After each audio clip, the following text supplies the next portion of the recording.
Magandang araw po sa inyong lahat mga kababayan at welcome back dito po sa ating munting channel Pinas News Review, kung saan re-reviewin po natin ang mga mahalagang balita dito sa Pilipinas. Mga simpleng komento sa mga issue dito sa Pinas. At ito nga mga kababayan, kapapasok lang.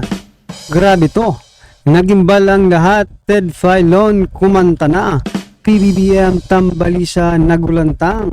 So yan mga kababayan ang ating alamin mula po rito kay Banat News Updates. Nasa description po ang full video link ng video ito. Subscribe na po kayo. At kung bago ka pa lang at dito po nakapag-subscribe sa ating munting channel, please don't forget to subscribe. At i-click na rin po ang bell notification para updated po kayo sa lahat ng ina-uploads nating reaction video. At ito nga mga ka-review natin, no, bago natin simulang pakinggan, panoorin at bigyan ng komento ang video ito. Ito, may share lang po ako sa inyo mga kabayan. Kasi po, di ba, dahil po sa bagyo, ang bagyo po ay isang disaster, di ba? Tapos eto, may nakita po ba kayong mga Amerikano, yan na tumulong dito sa disaster na ito mga kababayan? Kasi sinasabi po nila, eto mga ka-review natin, for EDCA sites to boost disaster response in Philippines. May nakita po ba tayong kano na tumulong sa pag responde ng mga kababayan natin na salanta ng bagyo? Yan mga kababayan, ito po sa kabila ng sinasabi ito, yung 5,500 na flood control project ng ating Pangulo. Pero baha pa rin, no? Nasaan na po yung yung mga EDCA sites or yung mga kano na handang tumulong, dahil yun po yung purpose nila Kaya po sila nag-additional ng 4 EDCA sites mga kababayan para tumulong sa mga disaster. Baka ito ang naiisip ko mga ka-review natin, baka ibang disaster ang iniisip nila, no? Gera ba ang disaster lang? Gera lang ba ang disaster para sa kanila dito sa mga EDCA sites na ito? Diba? Pag sinabi natin bagyo, disaster po yan, di ba? So yan mga ka-review natin, ano po ang masasabi nyo dyan, May tumulong na ba na mga Amerikano dyan sa mga nasalanta ng Karina, bagyong Karina, no? At saka etong tanong ng nakakarami po sa atin, no, ng masang Pilipino. Naging handa ba, no? Naging handa ba ang pamahalaan, ang gobyerno, dito kay Karina, sa bagyong Karina, mga kababayan? So ito po, si PRRD po, mga ka-review natin, nung kapanahonan nila ni Vice President Leni Robredo, ito po yung kanyang sinabi, no, about po dyan, kung handa ba ang gobyerno, kung gaano kahanda, no? Ito, sabi po ni dating President PRRD na, Ben, ito, binalita pa ito, Duterte to Robredo, give orders on the day of typhoon. That's why you cannot be president. So yan mga kababayan. So nangyari po ito noon, kasi nagustong magpasikat ni Robredo. Kaya during the typhoon, doon pa lang siya nagpe-prepare mga kababayan. So sa palagay niyo po ba? Kasi, di ba? Okay lang. Hindi rin okay, pero I mean, acceptable ba itong response ng gobyerno na kung saan may bahana, may bagyo na, doon pa lang po sila mag-meeting, di ba? Sila President Bongbong Marcos Jr. nag-conduct po ng situation meeting, di ba? Doon pa lang po sila naghanda. Doon pa lang nila i-command yung mga tauhan nila during the bagyo na. Dapat po kasi pino-forecast naman yan, di ba? Ilang araw bago tumama ang bagyo, alam na po yan ang gobyerno. Pero nagmi-meeting po sila during the bagyo. So yan na po mga kababayan. You cannot be president. Parehas pala ito kay Lena Robredo. Nagmi-meeting sa gitna ng bagyo. So yan mga karibin natin. Ano po ang inyong masasabi dyan? Naging handa ba? So, base po dito sa statement ni President Bongbong Marcos noon, no?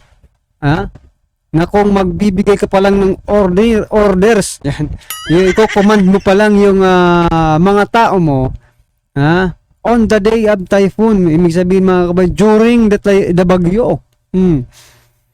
That's why you cannot be president. No, yan mga karib, kayo na po ang humusga, no? So, well, anyway, mga karibin natin, baka eto nga kumakalat din sa social media, sabi nila, malaki siguro ang papasalamat ni President Bongbong Marcos Jr. dito kay Karina. Bakit naman? Tanong ko, bakit naman?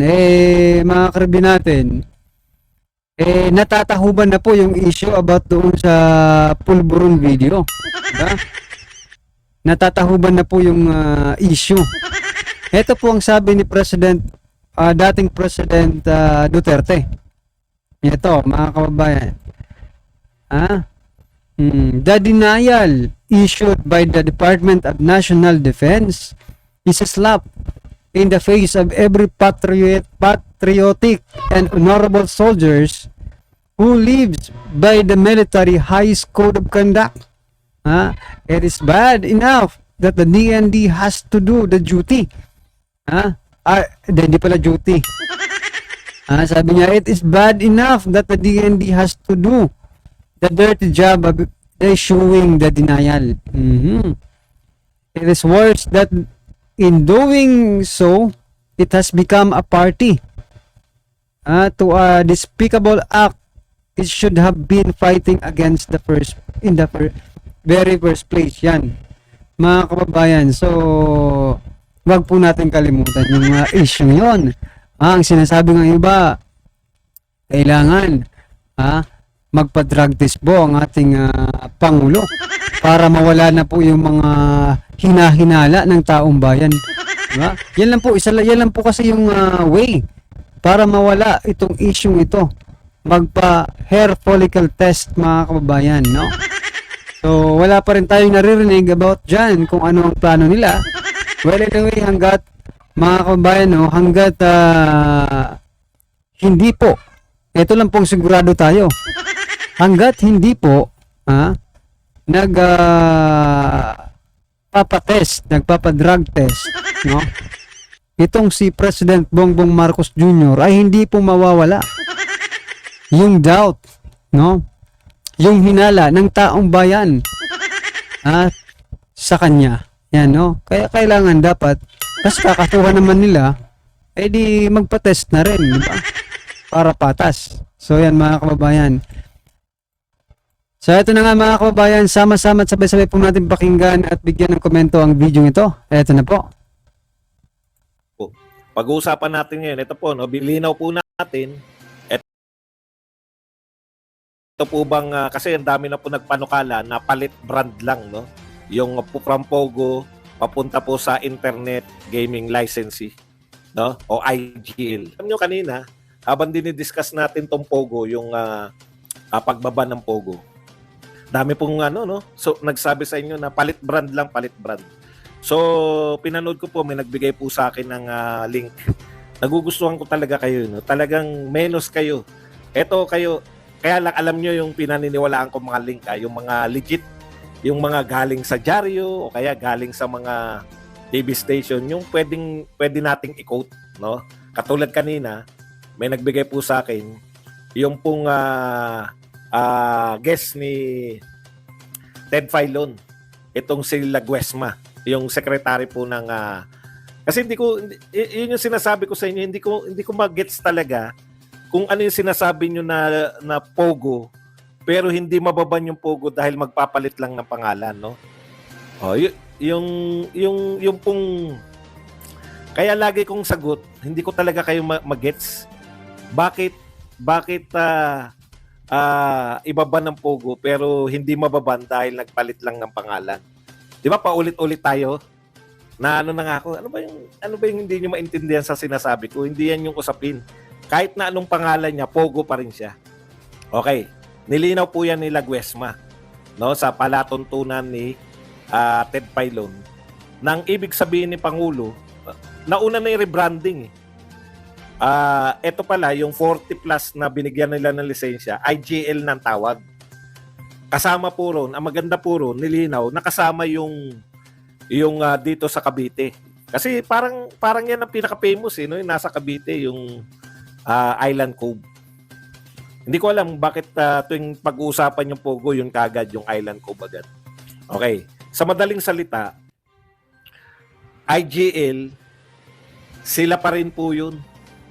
Pogo pa rin yun. So yung pagbaban po ng Pogo, kasama po yung tinagurian ng IGL. Malinaw na po ha. Pero mga kababayan, nakakapagtaka rin ito eh. Diba? Kasi kung nag-advance na po sila nag-advance na po sila ng rebranding eh. Dapat hindi na lang po nila ni-rebrand to IGL, no? Kung ibaban lang din naman nila. Baka kasi mayroong ibang plano, di ba?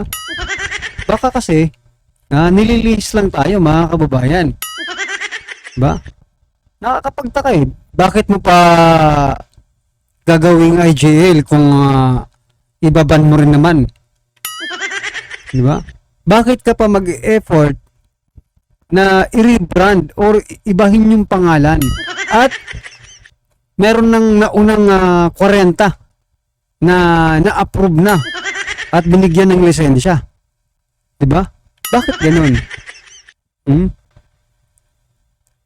Baka nililito lang tayo. Mga karibin natin, dapat bantayan rin itong Pogo na ito, di ba? Or yung mga gagawin nilang hakbang. Pinaliwanag po yan ni Laguesma.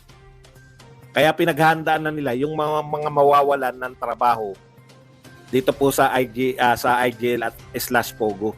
Okay. Ganun din po, yan din yung sinabi sa interview naman ni Sherwin Gatchalian, na yung tinatawag na IGL, hindi po palusot yan na i-rebrand nila tapos hindi na ban dahil hindi naman sila Pogo kundi IGL. Kasama raw yun sa pagbaban. Kaya yung paliwanag ko kanina, same, hindi naman yun yung actually hindi yan yung dapat natin problemahin. Ang problema natin hindi po yung ban ba yung Pogo, hindi. Meron tayong 300 existing illegal Pogo operating nationwide. 300 plus. Ban na yun eh. Kumbaga, dati na yung hindi inaalaw eh. Pero ang katotohanan, ayon sa PAOK-CC, nag-exist sila.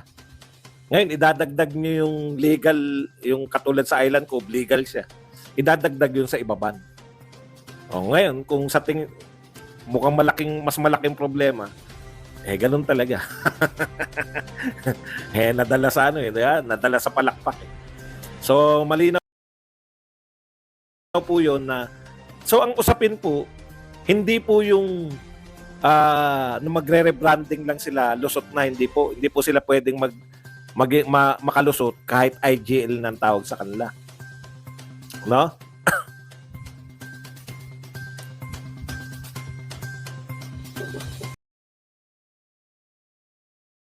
So yan mga kababayan, sana nga walang makalusot dito sa pagbaban ng Pogo /IGL di umano ha.